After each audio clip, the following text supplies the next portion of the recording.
Ya, kembali di Corporate Action pemirsa, kita masih membahas seperti apa prospek dan juga pergerakan dari saham Bank Mandiri Indonesia dengan kode emitennya BMRI. Masih bersama narasumber saya, CEO PT Elko Ranfi di Indonesia, Bapak Fendi Susianto. Pak Fendi, kita akan membahas seperti apa pergerakan saham dari BMRI begitu ya. Kalau dari catatan saya, kita mempunyai data pergerakan dari harga saham BMRI. Kita lihat dari awal tahun ini begitu ya, dari perjalanannya dari Januari hingga Mei. Mungkin kita akan lihat bersama pergerakannya. Di Januari kalau kita lihat ini harganya 6.500 dan di 11 Januari sempat mengalami terapresiasi begitu di harga 7.375 per lembar saham untuk saham BMRI.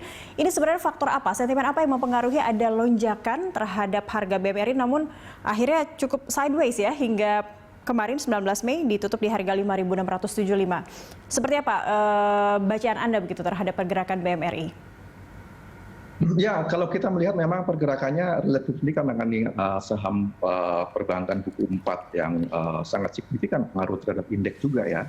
Ya, sejalan dengan indeks pada saat terjadi recovery pasca COVID ya.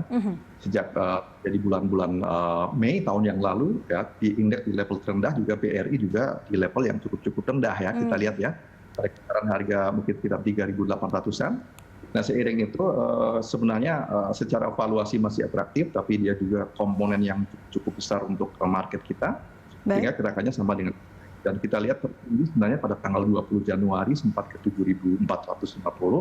Nah, sekarang pada saat indeks terkoreksi kembali, jadi kemudian Bank Mandiri pun menyumbang ya terhadap tekanan tersebut ke level 7.700 dan kemudian ke 7.600 dan lain sebagainya. Kita melihat ini masih tetap atraktif ya. Jadi artinya pergerakannya dengan pergerakan yang sama dengan market. Dan kalau di posisi sekarang kita lihat memang sedang mengalami tekanan. Betul. Kita melihat sedang mencoba untuk menguji ke level 5.500-an ya. Kemudian kalau kita melihat resisten kuat sebenarnya ada di level 6.300-an ya. Kita melihat itu sehingga justru di saat-saat sekarang ini dengan valuasi yang menurut saya masih atraktif, kurang lebih sekitar 7.900-an kalau kita lihat intrinsic value-nya dengan harga sekarang 5.700, kemudian 5.500 di support level, tentu saja ini cukup atraktif pada saat nanti indeks sudah berhasil berada di atas 5.800. Baik, ada tidak peluang untuk saham BMRI sendiri bisa kembali lagi ke level 6.000 begitu Pak Fendi? Ya, saya melihat cukup besar ya. Jadi ini kan sangat juga berpengaruh terhadap indeks. Jadi pada saat indeks juga kan sedang menguji ke level support 5.800. Jadi kalau kita lihat seperti saya kemukakan tadi bahwa valuasi juga Bank Mandiri masih atraktif ya pada kisaran 7.900 atau dengan price to book value sekitar 1,7 1,8 kali, maka sangat potensial untuk menuju ke level 6.000 bahkan 6.300 ke depan. Baik, dan digitalisasi perbankan saat ini dilakukan juga oleh Mandiri. Hampir seluruh perbankan saat ini bergerak cepat begitu untuk shifting ke digital. Nah, ini menjadi salah satu kelebihan juga tidak yang akan ditangkap oleh Bank Mandiri dan bisa mempengaruhi juga dari pergerakan harga sahamnya mungkin di bursa? Ya, menurut saya memang harus layaknya demikian. Semua perbankan, baik bank besar maupun bank kecil harus consider untuk mengembangkan bisnis digital karena memang ada perubahan di customer ya, customer demand, apa yang menjadi keinginan customer itu menjadi ke arah sana. Jadi ini juga memberikan nilai tambah menurut saya pada seluruh bank termasuk Bank Mandiri. Jadi mengembangkan ke sana bagaimana dia untuk satisfying customer-nya, bagaimana untuk melayani dengan sangat baik di era-era digital ini. Tentu saja itu akan menambah value added sendiri buat Bank Mandiri. Oke, baik, kita beranjak sejenak tidak membahas soal pergerakan sahamnya lagi. Ini ada informasi begitu ya bahwa mengenai kondisi kredit macet yang terjadi di Bank Mandiri. Ini akan seberapa signifikan mempengaruhi dari pergerakan perseroan dan juga pergerakan mungkin saham juga, kembali kita ke saham begitu, yang bisa mempengaruhi dari Bank Mandiri sendiri?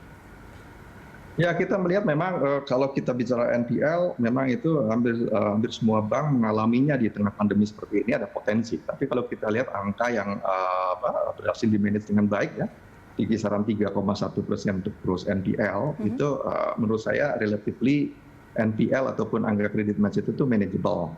Terlebih lagi, coverage ratio-nya cukup tinggi ya kalau kita lihat ya, jadi 225% itu menunjukkan bahwa sudah well prepared untuk mengantisipasi potensi terjadinya NPL. Jadi menurut saya tidak akan terlalu besar berpengaruh terhadap kondisi keuangan dari Bank Mandiri sendiri karena memang sudah antisipasi terhadap potensi itu. Sudah ada antisipasi yang dilakukan oleh Bank Mandiri. Baik, antisipasi terhadap seperti apa perkembangan untuk kenaikan laba sudah dilakukan juga tidak oleh Bank Mandiri? Kalau kita lihat di kuartal 1 2021, Bank Mandiri sendiri sempat mengantongi pendapatan sebesar 25,6 triliun, kalau koreksi jika data saya salah. Tapi untuk di tahun ini kira-kira akan ada kenaikan laba seperti apa begitu yang bisa diraup oleh Bank Mandiri, Pak Fendi? Ya, menurut saya konsentrasi semua bank itu adalah bagaimana terhadap loan NPL ataupun potensi recovery ya di tengah pandemi ini, itu satu, karena memang itu sesuai dengan kebijakan pemerintah juga. Yang kedua adalah bagaimana mengantisipasi pertumbuhan kredit karena perkembangan usaha juga. Ya, itu akan kita lihat ya. Nah, memang kalau kita lihat dari net profit yang diperoleh oleh Bank Mandiri, kita lihat 2018 net profitnya 25 triliun, kemudian 2019 20 triliun, drop signifikan di 2020 17 triliun. Nah, kemudian kita lihat di first quarter ini ada 5,9 triliun ya laba yang diperoleh. Jadi kalau kita lihat, kalau kita analyze dengan proyeksi sekarang, ada cyclical juga per quarter, itu sekitar 23 triliun, 24 triliun kembali. Artinya sudah mulai kembali lagi net profit yang normal ya.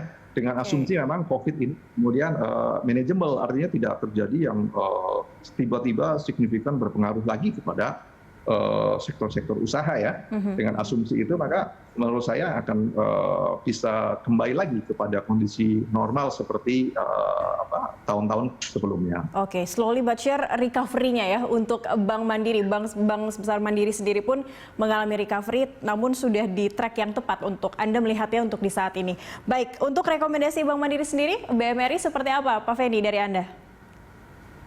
Kalau saya merekomendasikan untuk buy ya, dengan posisi harga sekitar sekarang 5.700, kemudian tadi saya sampaikan intrinsic value ataupun fundamental value 7.900, price to book value juga sekitar 1,7 sampai ke 1,8 kali, dan price to earning ratio juga sekitar 15 sampai dengan 17 kali, maka ini atraktif menurut saya dan layak untuk diakumulasi oleh investor, terutama investor yang memang consider terhadap fundamental dan orientasi jangka panjang.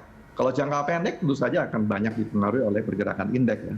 Tapi untuk jangka panjang menurut saya ini atraktif karena ada potensial upside-nya bisa sampai 20 sampai 30%. Baik, ini terus kembali Anda ingatkan begitu ya kepada pelaku pasar ya, BMRI masih sangat atraktif dengan rekomendasinya buy.